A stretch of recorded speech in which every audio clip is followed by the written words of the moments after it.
Hello, this is your friend Sai Patil and welcome to my channel and once again at your service to provide you some precious knowledge. So to your viewers, it's very good feeling to interact with you all through this digital platform, and once again in this new video, let's begin with something new, and that is today something new grammar part. In previous video we have completed about 6 types of adjectives, and today let's see something new, that is suffix and prefix. Today's video will be comparatively short because it's only about suffix and prefix, nothing much.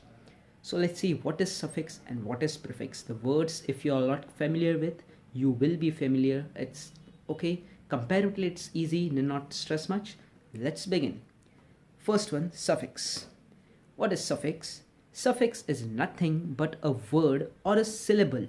A word or a syllable. Look at the screens, I'm giving a definition. A word or a syllable added at the end of a word is called suffix. Okay, any word added to the end of a word, it's suffix. If you have got confused, quickly look at the examples on the screen. If I say playful, now what the playful here mean? Playful, P-L-A-Y-F-U-L. That F-U-L becomes suffix. You understand? It is added at the end. That doesn't mean every word you will consider every word to be a suffix. Any word you come across, the last word, it's suffix. No, there are few words which come under the category of suffix. Okay, one more example on the screen, have a look. Homeless.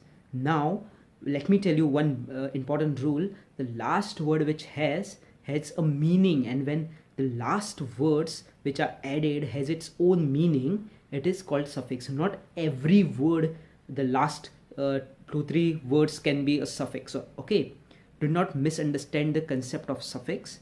Any word which comes across and you mark the last word, it is suffix. No, word which has meaning in itself, meaning. Okay, you understand?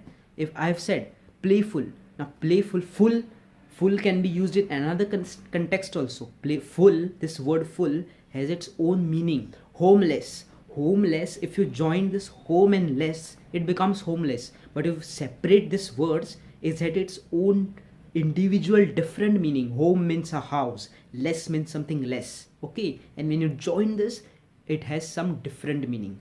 So last words which are added, which has its own meaning, it is suffix. Another example on the screen, dependable. Okay, depend. Now separate these words. Depend, what is depend? Being dependent on someone.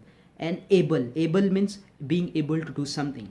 Now when you join these words, dependable, it is making some another meaning. And the last word which is the able, A-B-L-E, it has some meaning of its own. And when it is added in some another word, it becomes suffix. That's why I'm telling you, any word which you come across cannot become suffix. Suffix has its own rules, has its own context. Okay, any word, you cannot just say any word and mark the last lines, 2-3 words, and you can say, I have made suffix. No, suffix are not that easy. Okay, last example of suffix.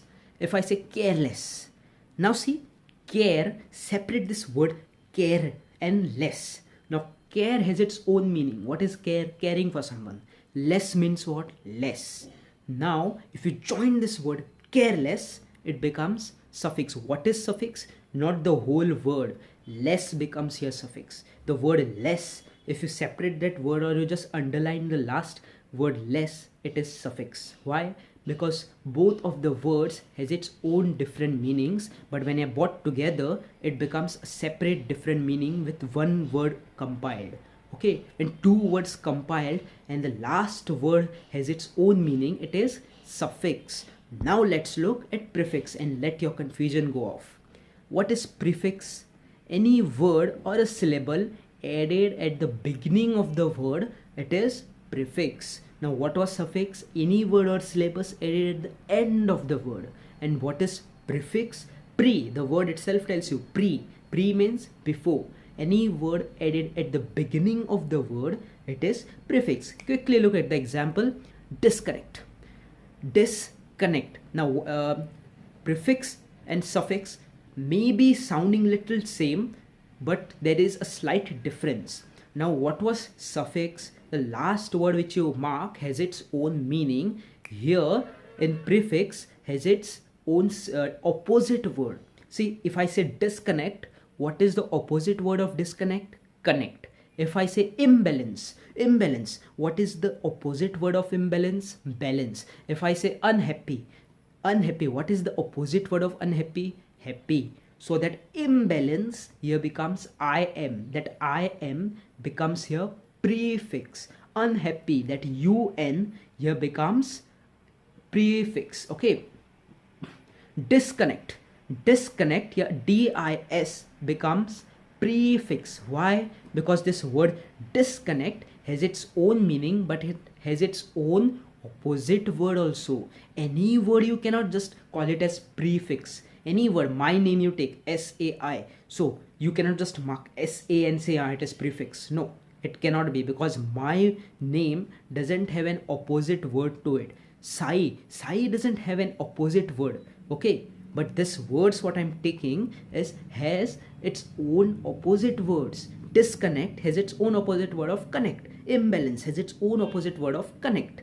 Okay, unhappy has its own opposite word of happy. And when this first words which you see, disconnect dis, unhappy un, okay, imbalance im, these words are called prefix. Okay, very much clear with it? If not, let me again tell you, don't make confusion between suffix and prefix. Suffix, the last word which is added, has its own meaning first. If it doesn't have any meaning, please don't consider it as suffix. Okay, any word which come across cannot be a suffix. Suffix, the last words what you add has to have a meaning into it. Okay, meaningless sentence words if you add, and you just cannot call it as suffix. Same with prefix. Prefix, the word has to have a opposite word of it. Okay, imbalance has its own opposite word, balance. But any word which doesn't have any opposite word only, you cannot call it as prefix. Okay, you just mark 2-3 words of beginning and you say yes, it's prefix. No, it doesn't happen that way. Okay, disconnect dis, dis means dis. So this disconnect has its own opposite meaning, that is connect. So do not get confused between suffix and prefix. Very easy. Again, if confused, look at the definitions, jot down the sentences I've given on the screen and try to understand. Compare my video with others. If you have some difficulties, comment me in the comment box and let me know. Okay, your suggestions are for my challenges and I love to take challenges. Okay, so do not worry. Till now, for this video, it's a wrap. And if you like the video, please like it. If you're not subscribed, subscribe and share to your friends. Okay, thank you. See you in the next video.